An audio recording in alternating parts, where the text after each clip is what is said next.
여러분 안녕하십니까? 12월 7일 토요일 KBS 정오 뉴스입니다. 김기현 전 울산시장의 비위 의혹 제보자 송병기 울산시 부시장이 어제 검찰에 출석해 조사를 받고 오늘 새벽 귀가했습니다.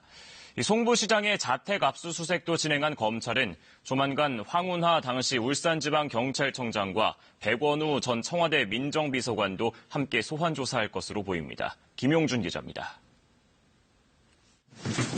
어제 오전 검찰에 소환된 송병기 울산 부시장이 오늘 새벽 귀가했습니다. 송 부시장은 청와대에서 작성된 김기현 전 울산시장 비위 의혹 문건의 제보자입니다. 검찰 관계자는 조사를 마친 송 부시장이 대기 중이던 기자들을 피해 귀가한 것으로 안다고 전했습니다.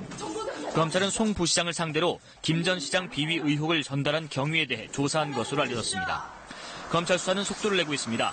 문건은 외부 제보자의 제보로 만들어졌다고 한 청와대 발표 뒤 그제는 제보를 받아 문건을 작성한 문모 전 행정관을, 어제는 제보를 한 송 부시장을 바로 부른 겁니다.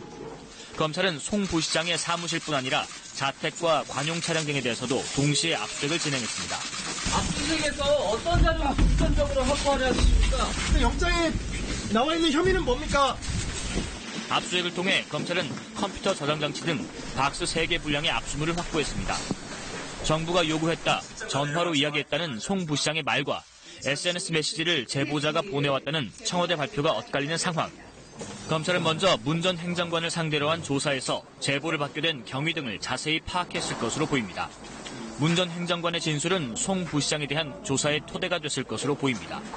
특히 송 부시장이 김기현 전 울산시장 측 비위 의혹을 제보하던 즈음에 송철호 현 울산시장이 캠프에 합류한 만큼 당시 선거에 영향을 끼치려 한 것은 아닌지 주요 조사 대상입니다. 또 송 부시장이 지역 건설 관련 업체 김기현 전 시장 측근에 비리 의혹을 전달했는지 여부도 확인할 것으로 보입니다.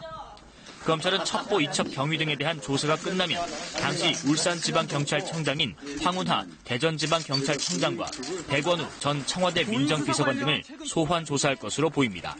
KBS 뉴스 김용준입니다.